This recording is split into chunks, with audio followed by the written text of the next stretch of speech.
I thought we were happy. I thought we were in love. Until one day, I accidentally overheard his therapy session. What he said in that room shattered everything I believed about our marriage. He told the therapist something I can never unherb. She always knew something was wrong. It wasn't the kind of wrong you could see.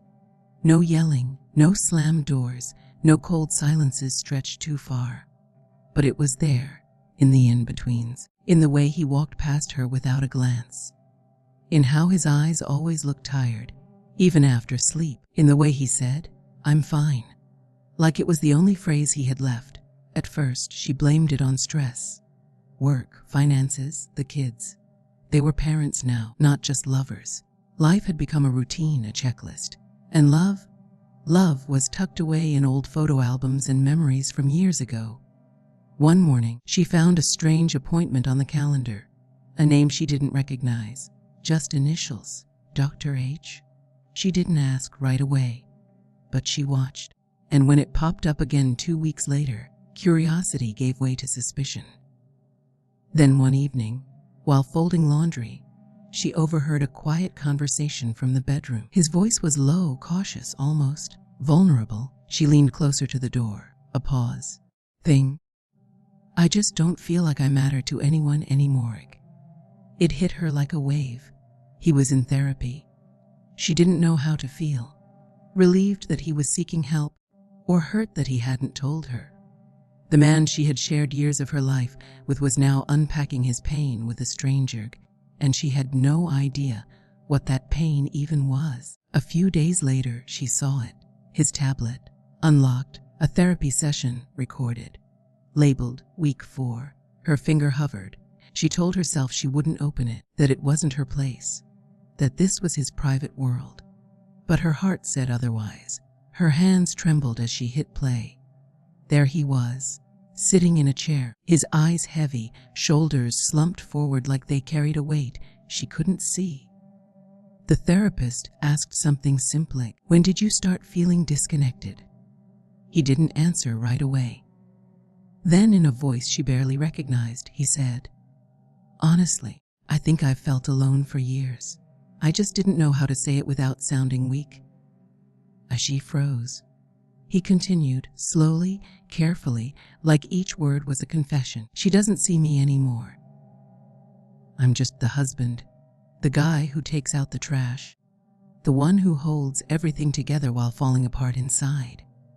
Her breath caught. The laundry on her lap tumbled to the floor. Every word that came out of his mouth felt like a knife, sharp, silent, and true. And worst of all, she realized she had no idea he was hurting this badly. He wasn't angry. He wasn't cruel. He wasn't blaming her. He was just broken. And he had been breaking quietly for so long, she didn't even notice. The session ended. She stared at the black screen. She didn't cry. Not yet. She sat there in stunned silence, realizing she just heard more from him in 40 minutes than she had in the last 4 years. She thought she was the one who had been holding the marriage together. But maybe, just maybe, he had been doing all the heavy lifting alone. And now, for the first time in her life, she didn't feel betrayed because of what she heard. She felt betrayed by what she had missed. She didn't sleep that night. Every time she closed her eyes, his voice echoed in her head. That cracked, quiet tone. The way he talked about himself like he didn't matter. Like he hadn't mattered for years. She replayed the session again the next morning. Not out of curiosity this time, but guilt. And with every second, a new memory came flooding in. The night he stood in the kitchen, waiting for her to say something. Anything. But she was scrolling on her phone. The time he brought home dinner, her favorite, just because. She barely looked up from the laptop. The afternoon he canceled a trip with his friends just to be home for her. She didn't even say thank you.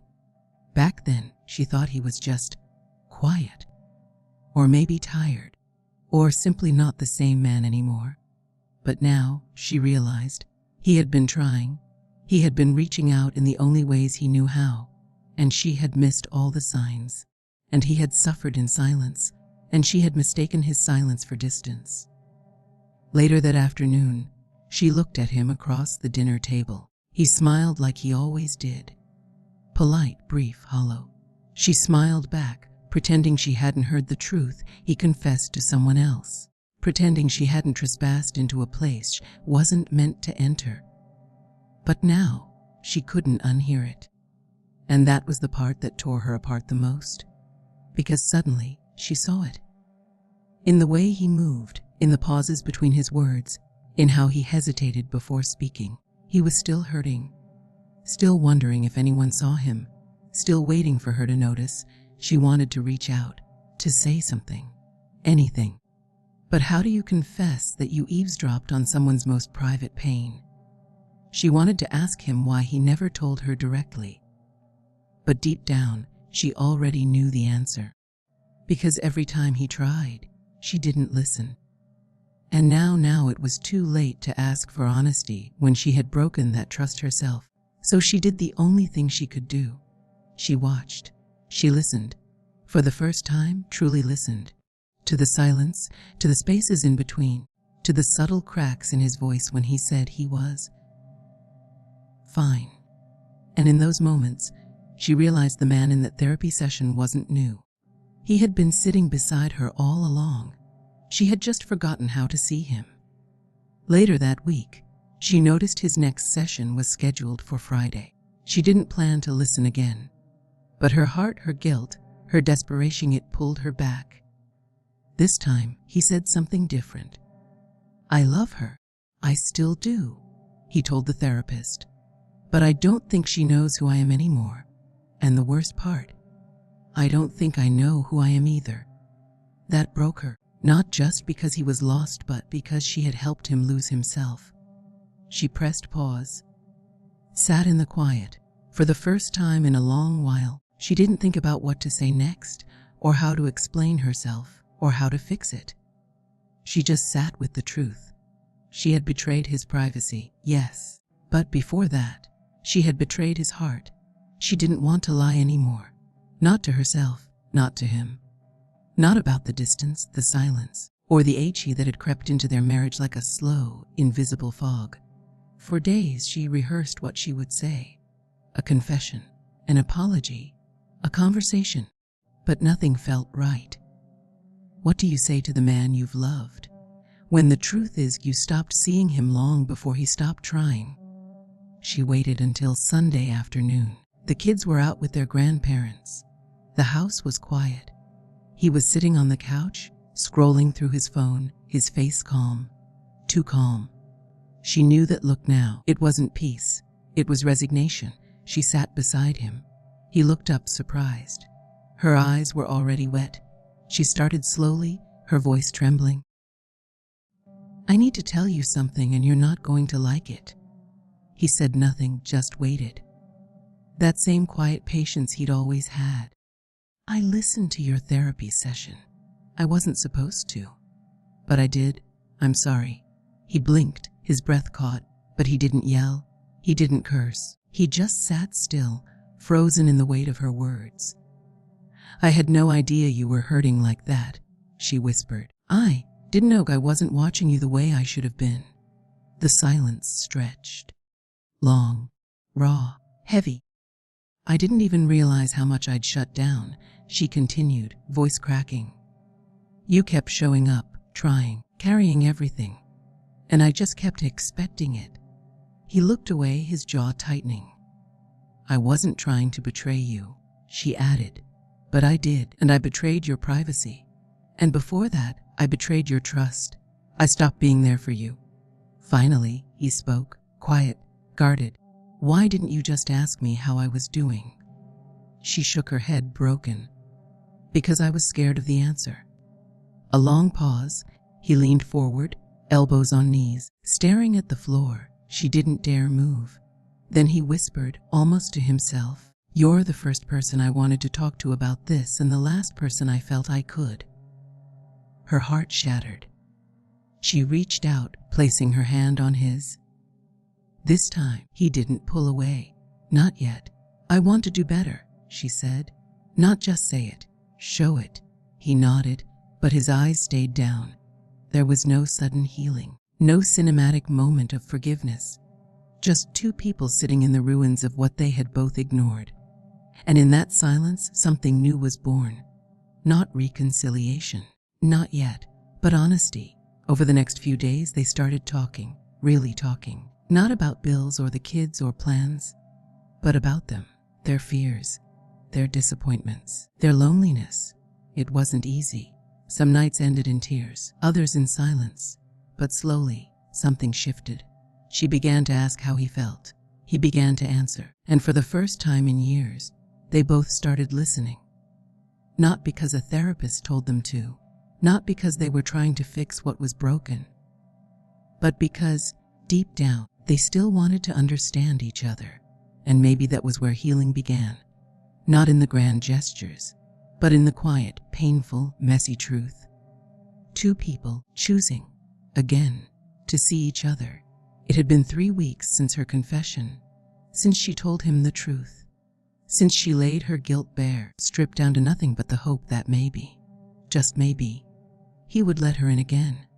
They weren't healed. Not yet. Healing isn't a clean cut. It's a jagged edge. It bleeds.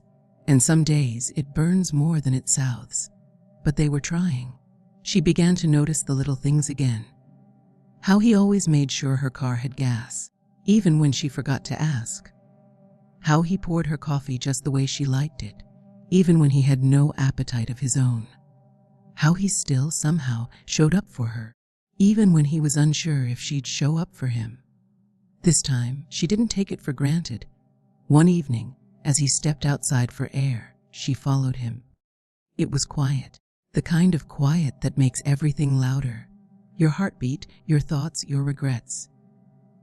"I've been thinking," she said softly, "about how long we've been living in the same house, but in different worlds." He looked at her, eyes tired but open.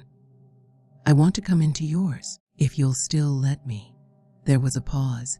He didn't smile. He didn't speak right away. Then finally, a nod. She reached into her pocket and pulled out a small envelope. Inside, a letter. Not typed, handwritten, raw. She had poured every word from her heart into it. He took it, unsure. "I wrote it after the second therapy session I listened to," she said, voice low. "It's everything I wish I had said to you before you had to say it to a stranger." That night, he read it alone. And for the first time in years, he cried. Not the quiet, private kind of cry where a man hides behind a closed door. No, this time he cried in front of her, and she held him. She didn't try to fix him. She didn't apologize again. She just held him. Because sometimes what breaks us isn't that we're hurt. It's that no one stays close when we finally let the hurt out. From then on, something shifted between them. Not everything. They still argued. They still had days where the pain rose to the surface. But now, they had something stronger than comfort. They had courage. Courage to say the things that scared them. Courage to sit in the discomfort without running from it. Courage to face the truth, even when it cut deep. She no longer needed to spy to understand him. He no longer had to explain himself to be heard. They had found something sacred in the fallout. Not perfection, but presence. And sometimes that's all love really needs. Not people who never mess up, but people who are willing to clean up the mess together. In the end, it wasn't the therapy session that saved their marriage. It was the fact that she listened, not just to the session, but to what it revealed. And finally, she chose to stay. Not just in the house, but in his world.